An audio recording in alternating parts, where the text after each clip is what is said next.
Saya mahasiswa PPG Darjat Angkatan 1 tahun 2022 LPTK IAIN Salatiga dengan nomor induk 27010220001. Nomor peserta 185122019291. Pada kesempatan kali ini, saya akan menampilkan video pembelajaran uji kinerja atau yang sering dikenal dengan UKIP dengan judul menghindari akhlak tercela. Video pembelajaran uji kinerja ini dilaksanakan pada hari Senin 18 Juli 2022. Berikut videonya.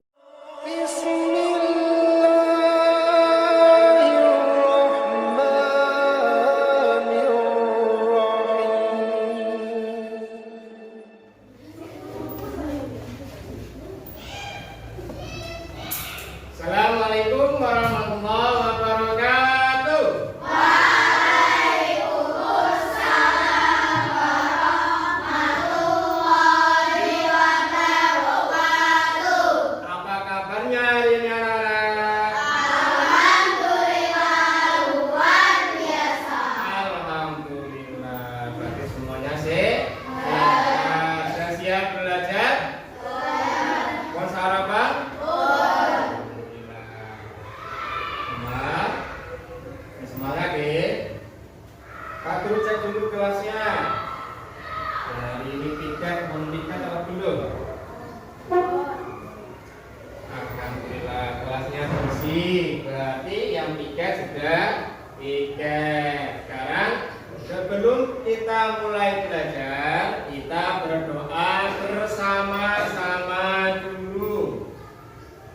Seperti biasa, Pak Guru minta satu siswa untuk memimpin doa, yaitu Mbak Iit. Silakan maju ke depan.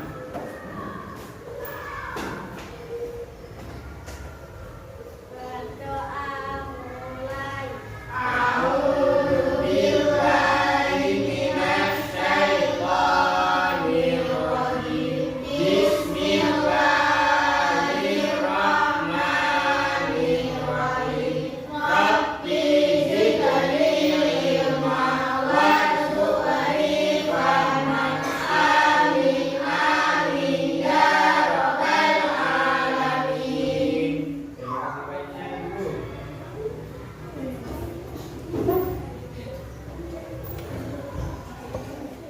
Abida Arteria, Ahmad Ibrahim Mubarak, Aprilia Fairuz, Artamesia Wirama, Aulia Putri Syarani, Goib, Dadir.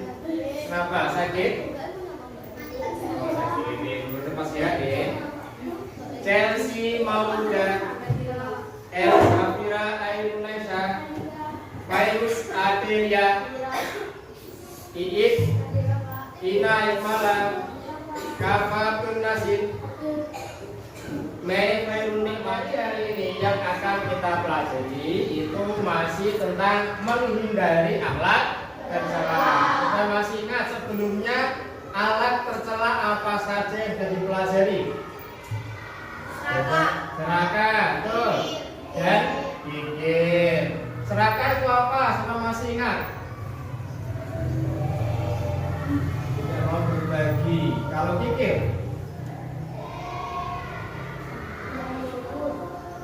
Dan bersyukur ada lagi? Kok?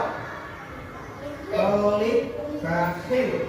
Ya, dalam bahasa Arab bakhil. Nah, hari ini yang kita pelajari itu adalah kisah Qarun. Nah, kisah Qarun ini nanti masih berkaitan dengan sifat serakah dan juga sifat kikir.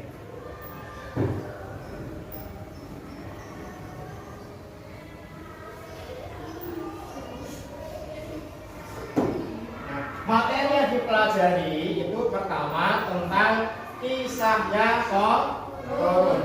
Yang kedua adalah sifat serakah. Lalu penyebabnya sifat serakah, hikmah dari menghindari sifat serakah, lalu sifat kikir, penyebabnya kikir, dan hikmah menghindari sifat kikir.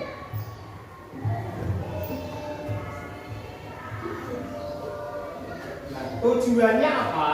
Tujuan pembelajaran hari ini itu adalah melalui ceramah interaktif ini nanti kalian mampu menjelaskan tentang materi menghindari akhlak tercela. Lalu melalui cara mengamati gambar kalian bisa mengaitkannya dengan materi menghindari akhlak tercela, yaitu sifat serakah dan kikir melalui kisahnya Qarun.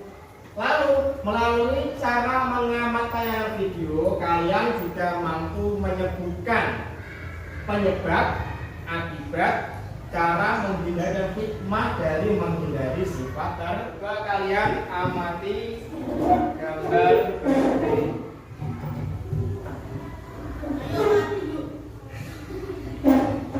Pak Guru punya dua gambar. Kalian amati dan perhatikan baik-baik. Gambar pertama itu gambar tentang apa? Apa? Tenggelam dalam harta. Ada lagi? Pacar sih mungkin? Badel. Apa aja yang pertama kemarin?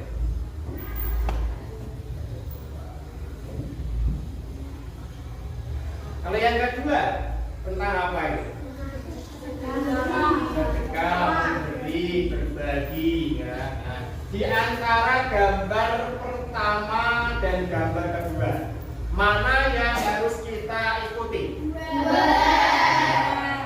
Oh, nih, kita bahas. Gambar pertama ini adalah gambar Qarun yang ditenggelamkan atau dibenamkan ke dalam tanah beserta semua hartanya. Kenapa? Karena dia terlalu serakah.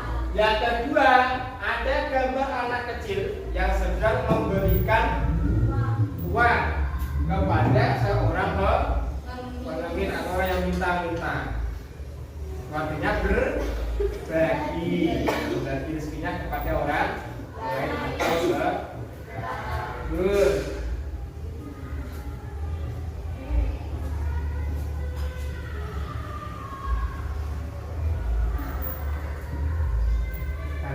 Qarun itu adalah sepupunya Nabi Musa yang awalnya itu dia orangnya sangat rajin beribadah, sangat rajin. Padahal kondisinya itu sangat miskin. Saking miskinnya dalam rumahnya tidak ada apa-apanya, kosong. Nah, suatu saat dia merasa jenuh. Lalu dia minta kepada Nabi Musa untuk mendoakannya supaya diberikan rezeki yang banyak. Tujuannya dia ingin bisa beribadah, pengen bisa bayar zakat, dan juga pengen bisa bersedekah kepada orang yang membutuhkan. Tapi setelah doanya Nabi Musa dikabulkan, justru sebaliknya, Qarun malah tidak pernah beribadah. Dia juga tidak pernah mau membayar zakat. Apalagi kok sampai bersedekah. Yang ada justru dia suka pamer harta, memamerkan hartanya kepada setiap orang. Kemana-mana selalu bawa 3 kunci. Kuncinya bukan kunci biasa, tapi kunci yang besar, terbuat dari emas. Kuncinya dari emas, gemboknya juga dari emas, rumahnya semuanya penuh dengan emas. Saking kayanya berkat doa Nabi. Tapi sayang tadi dia tidak pernah mau beribadah, tidak pernah belajar zakat lagi, tidak pernah bersedekah lagi. Tetapi niatnya didoakan supaya bisa beribadah ya, biar bisa bayar zakat dan bisa bersedekah. Tapi malah tidak mau. Akhirnya apa? Akhirnya Allah memberikan azab atau hukuman kepada Qarun. Apa hukumannya? Hukumannya Qarun ditenggelamkan ke dalam tanah beserta semua hartanya. Jadi rumah yang sangat besar, pokoknya semuanya itu ditenggelamkan tanpa ada satupun yang tersisa. Termasuk Qarunnya juga ditenggelamkan, orangnya juga ditenggelamkan di dalam tanah. Bayangkan, pembantunya kabur. Semua orang yang tadinya menjadi pengikutnya Qarun tidak ada yang mau membantu Qarun. Semuanya lari karena takut. Video ini nanti berkaitan atau menceritakan tentang kisahnya Qarun. Perhatikan baik-baik, jangan sampai yang tertidur ya.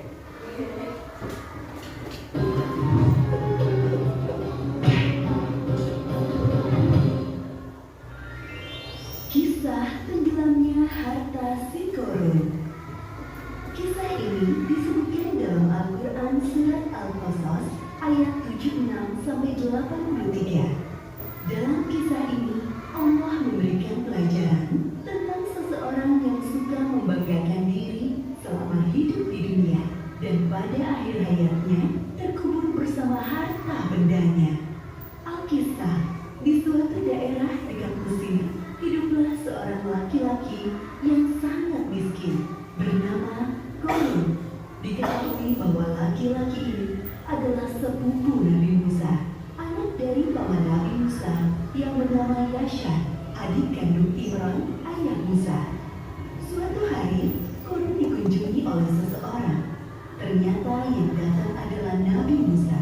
Beliau datang berkunjung untuk menanyakan kabar saudaranya itu. Assalamualaikum warahmatullahi wabarakatuh. Waalaikumsalam warahmatullahi wabarakatuh. Wahai saudaraku, bagaimana kabarmu? Seperti inilah keadaanku, wahai Musa. Aku sangat miskin, sampai-sampai tidak memiliki apapun untuk dimakan. Maukah kau berdoa kepada Allah Subhanahu wa Ta'ala agar memberikanmu sedikit harta supaya aku bisa bertahan hidup? Mendengar hal tersebut, Nabi Musa sangat iba dan berdoa kepada Allah agar saudaranya Qarun diberi kecukupan harta, dan permintaan itu dikabulkan oleh Allah. Hari demi hari, kekayaan Qarun semakin berlimpah karena ia menguasai ilmu jual beli perhiasan. Namun sayangnya, semenjak menjadi orang kaya, Qarun berubah menjadi orang yang sombong dan ria atau suka pamer. Wahai Qarun, aku diperintahkan oleh Musa agar kau menyedekahkan sedikit dari hartamu untuk kepentingan amal. Enak saja, semua harta ini aku kumpulkan dengan susah payah dan kalian datang untuk memintanya dengan mudah. Kau sangat sombong, wahai Qarun. Kami hanya meminta sedikit untuk diberikan kepada orang yang membutuhkan. Lagi pula, kekayaanmu tidak akan bertambah tanpa seizin Allah. Berani sekali kau berkata seperti itu. Pergilah, jangan datang lagi kemari. Kedua utusan Nabi Musa meninggalkan rumah Qarun dan melaporkan kejadian itu kepada Nabi Musa. Hartaku sungguh sangat banyak. Tidak ada seorang pun yang bisa mengambilnya dariku. Sekarang aku adalah satu-satunya orang terkaya di Mesir. Setiap hari, Qarun selalu membanggakan dirinya. Ia sering berjalan-jalan keluar istana, mengenakan pakaian mewah, dikawal oleh para pria perkasa untuk berkeliling memamerkan kekayaannya. Untuk membawa kunci-kuncinya, tak sanggup hadir satu pelayan yang berotot kekar. Wah, lihatlah Qarun itu. Sekarang ia sangat kaya. Jubah yang dikenakannya berlapiskan emas yang sangat berkilau. Benar saudara, tapi sayangnya dia sangat sombong. Ia lupa bahwa semua harta itu milik Allah dan akan kembali kepada Allah. Nabi Musa dan pengawalnya mendatangi Qarun di sebuah pasar tempatnya berjual beli emas. Wahai Musa, apa yang membuatmu jauh-jauh datang menemuiku? Kalau kau kesini hanya untuk meminta emas-emasku, sebaiknya pulanglah. Aku tidak akan memberikannya sepeser pun kepadamu. Wahai Korun, tidak ingatkah masa lalu? Dulu kau begitu miskin, sampai Allah memberikanmu semua kekayaan ini. Ingatlah wahai Korun. Itu masa lalu, wahai Musa. Semakin hari hartaku semakin bertambah. Semua itu terjadi karena ilmu dagang yang aku pelajari, bukan karena Allah. Korun tetap bersikukuh, tidak mau menyedekahkan hartanya karena menganggap semua harta yang dimilikinya adalah hasil kerja kerasnya selama ini. Aku akan mengatakan kepada semua orang bahwa Musa akan mengambil seluruh harta yang aku miliki. Aku hanya mengingatkanmu, karena dalam setiap harta yang kita miliki terdapat 2,5% hak orang miskin di dalamnya. Aku mengingatkanmu jangan bersikap sombong dan membantu orang lain yang membutuhkan. Sekiranya kau tidak berkenan, Allah akan mengambilnya dengan sangat mudah, seperti saat Allah memberikannya. Pergilah wahai Musa, kau hanya menggangguku. Sepeninggal Nabi Musa, kesombongan Korun semakin bertambah. Bahkan ia merampas harta orang lain untuk menambah kekayaannya. Sampai suatu ketika datang azab dari Allah. Tiba-tiba langit menjadi gelap, bumi bergemuruh, dan barang-barang di rumah Korun bergetar. Apa yang terjadi wahai pelayan? Terjadi gempa bumi tuanku. Apa? Bagaimana ini bisa terjadi? Bagaimana dengan hartaku? Pelayan, selamatkan hartaku. Oh, emas-emasku, berlian pujianku, perhiasan dewaku yang sangat berharga. Semuanya harus aku amankan Sebelum sempat menyelesaikan ucapannya, lantai rumah Korun terbelah menjadi 2 bagian. Begitulah akhir kisah Korun yang sombong. Gempa bumi menyebabkannya ke dalam tanah bersama harta bendanya. Seperti yang disebutkan dalam surat Al-Qasas ayat 81. Maka kami menangkan dia, Korun, bersama rumahnya ke dalam bumi. Maka tidak ada baginya satu golongan pun yang akan menolongnya selain Allah. Dan dia tidak termasuk orang-orang yang dapat membela diri. Pelajaran yang dapat kita ambil dari kisah Korun ini, diantaranya jangan menjadi orang yang suka membanggakan diri, karena Allah tidak suka orang-orang yang membanggakan diri. Dunia dan seisinya adalah milik Allah dan dapat dengan mudah diambil olehnya.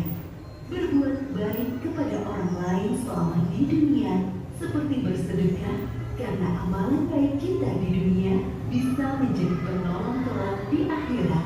Wallahu a'lam bishawab.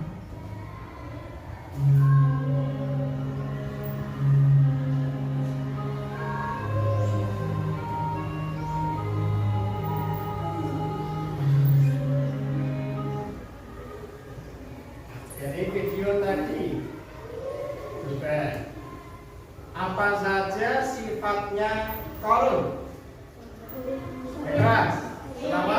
Sombong, terus sedikit, dan maka lagi suka pamer. Ingat-ingat ya, berarti sifat-sifatnya Korun. Nah, sifat-sifatnya Korun ini jangan ditiru. Kenapa? Karena sifatnya Korun ini termasuk akhlak tercela yang wajib kita hindari. Terus hikmahnya apa dari video tadi? Setelah kalian menyimak, memperhatikan video tentang Korun, hikmahnya apa saja? Dengan serakah. Terus kita harus bersedekah, berbagi, apalagi tidak boleh sombong. Ada lagi, kita harus ingat bahwa harta itu hanyalah pilihan. Jadi kita wajib berbagi dengan orang lain. 2,5% tadi ya.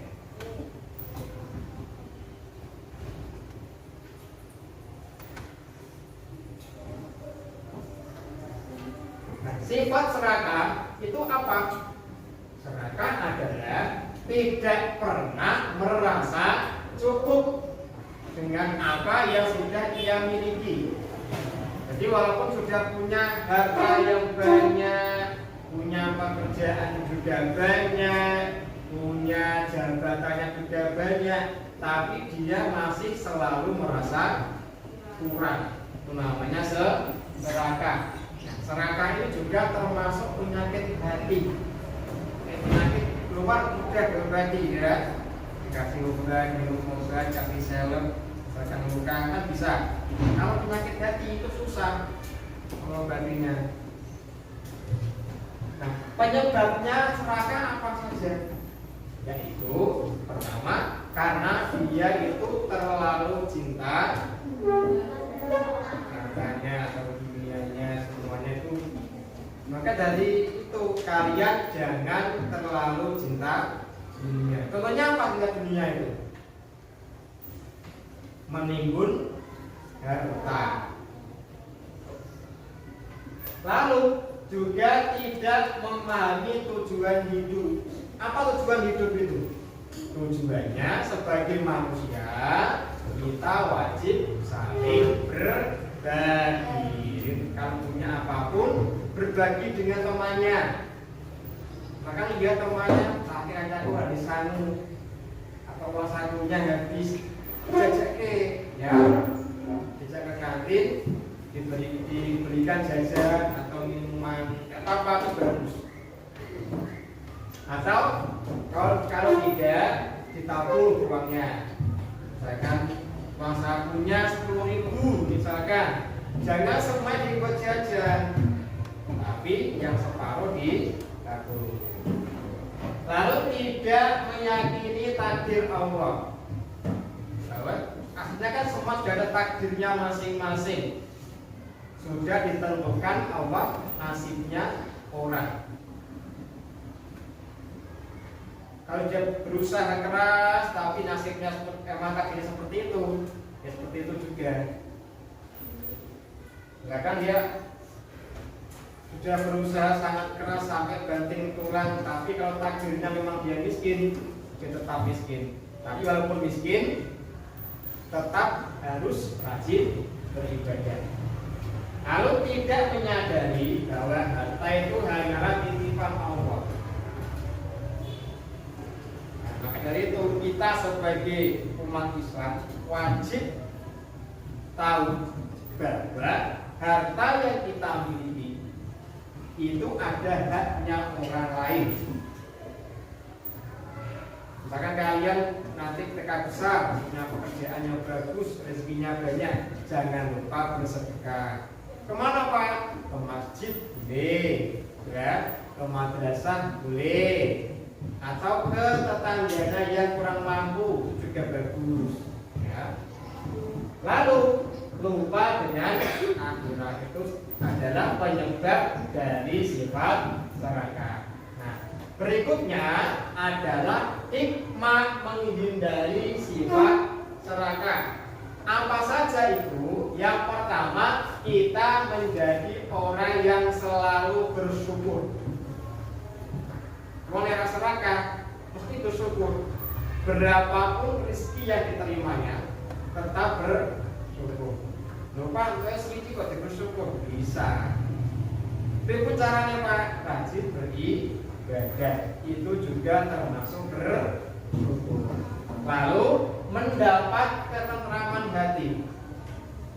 Hatinya ayem, tenang.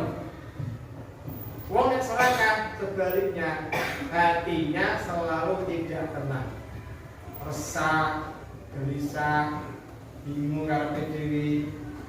Itu kalau orang serakah. Tapi kalau yang tidak serakah, pasti hatinya tenang. Lalu menerapkan sifat ikhlas. Nah ini penting sekali. Nanti jelaskan, kita harus bersyukur. Dengan bersyukur artinya kita juga ikhlas. Walaupun kita sudah bekerja keras, banting tulang, tapi tetap rezekinya sedikit. Tidak apa-apa, yang penting kita bersyukur. Itu artinya kita sudah juga ikhlas. Pemurah dan jujur. Nah, jujur jujur ini penting. Pertama kakak sekolah ini harus jujur pada kamu. Membiasakan hidup sederhana. Wong nek serakah pasti walaupun punya harta banyak, misalkan punya mobil 5, punya motor 10, ya, kan tak mungkin kemana-mana dibawa semua. Pasti ada satu yang dibawa. Nah, usahakan walaupun punya banyak mobil, punya banyak sepeda misalkan, punya banyak motor, kita tetap sederhana. Ojo buka pamer. Misalkan Kava misalkan punya sepeda 5, ini bagus. Apa mungkin ke sekolah 5-5-nya dibawa? Oh, betul ya, mungkin ya. Makanya kita cukup bawa satu, kalau perlu yang paling jelek apa? Yang paling bagus.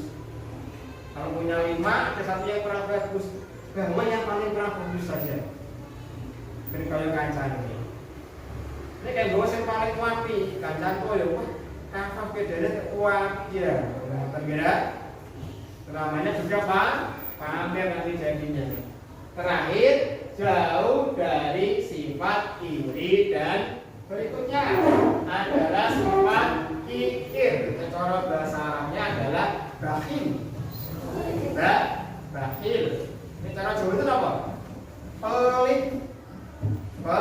Pelit. Karena orang kikir itu enggan atau tidak mau berbagi dengan hartanya dengan orang lain.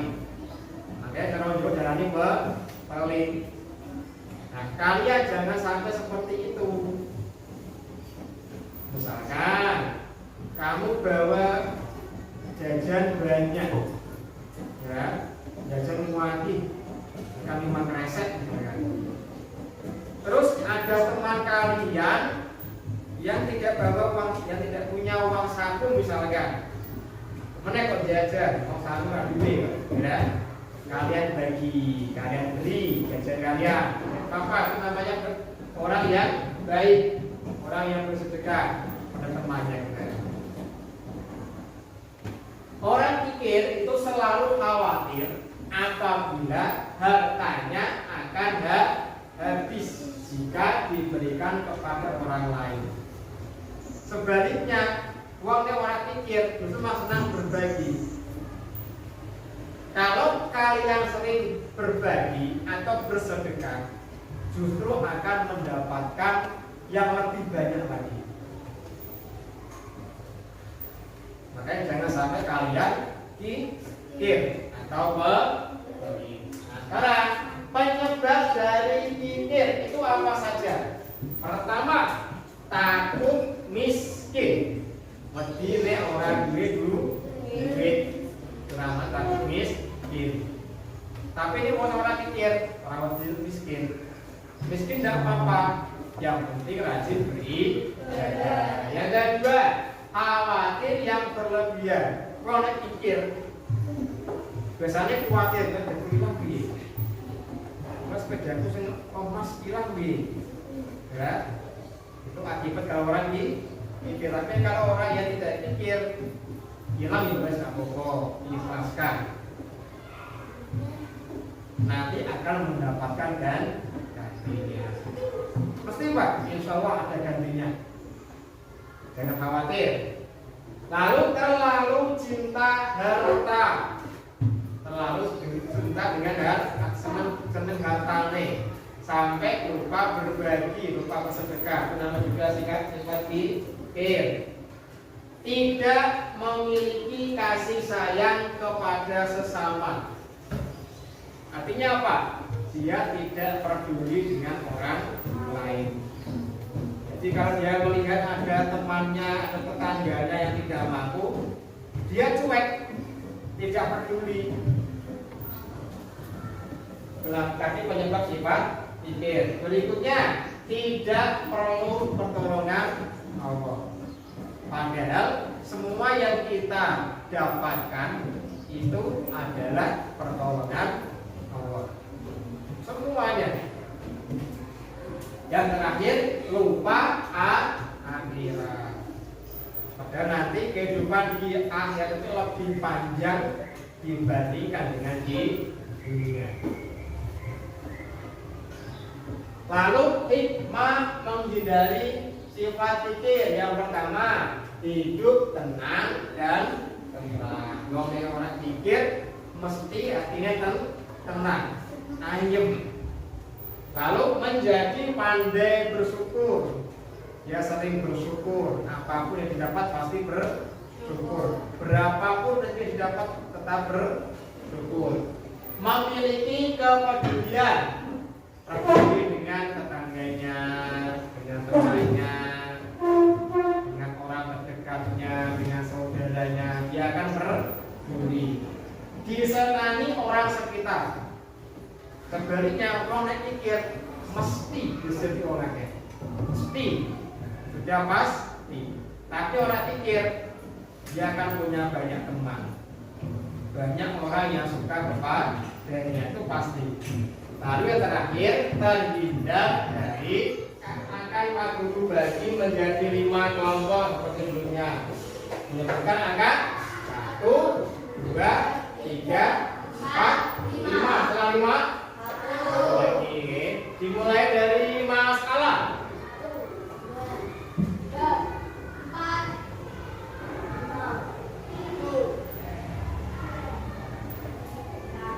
1, 2, 3, 4, 5, 1, 2. Sekarang yang kelompok 1 bergabung dengan temannya yang kelompok 1, yang kelompok 2 bergabung dengan temannya yang kelompok 2. Yang sekalian silakan berdiskusi dengan teman-temannya, menunjuk satu orang untuk menjadi ketua kelompok. Saya kasih waktu 1 menit buat berdiskusi dengan ketua kelompok. Setelah itu nanti ketua kelompok masuk ke rumah, ambil nama kelompoknya.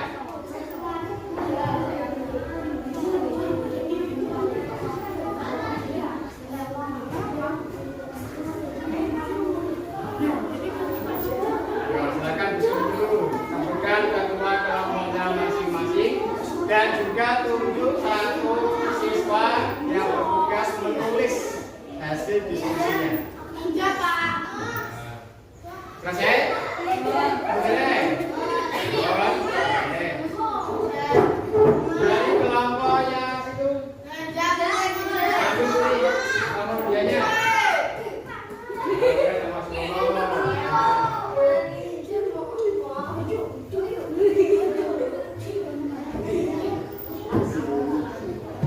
Gini, Pak.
membacakan hasil diskusinya. Yang maju kelompok mana ini? Kelompok? Yang sini masuk ke depan. Mbak Chelsea, dibaca yang keras. Pertanyaan, harta yang dititipkan Allah kepada seseorang merupakan amanah sekaligus ujian baginya, yang pada hari perhitungan terakhir dipertanggungjawabkan di pengadilan Allah yang Maha Adil. Kelompok bersepakat. Alasan, harta sebagai amanah dari Allah Subhanahu wa Ta'ala. Dia adalah lembaga amanah karena memang tidak mampu menghasilkan benda dari tiada menjadi ada. Manusia tidak mampu menciptakan energi yang mampu manusia lakukan adalah mengubah dari satu energi ke energi lain. Pencipta awal segala energi adalah Allah. Harta sebagai ujian keimanan. Hal ini berkaitan dengan cara mendapatkan dan memanfaatkannya. Apakah sesuai dengan ajaran Islam atau tidak? Tepuk tangan anak-anak. Adalah Korun itu adalah sepupunya Nabi Musa yang pada awalnya hidup dalam serba kesusahan, serba miskin.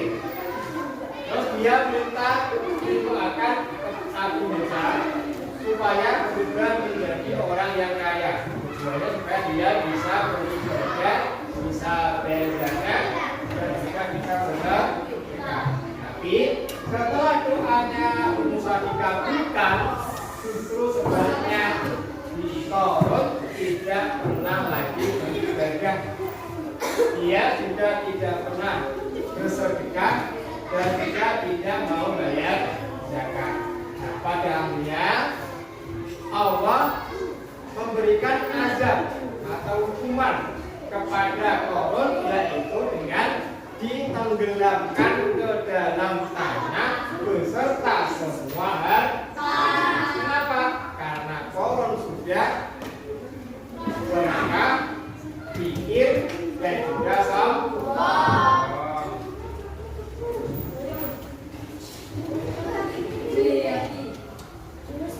Nah sekarang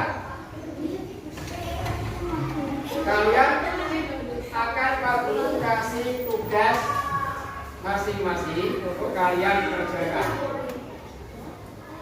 Nanti dikerjakan, terus dikumpulkan kepada ketua kelompoknya. Nanti kamu lanjut ke kerjakannya.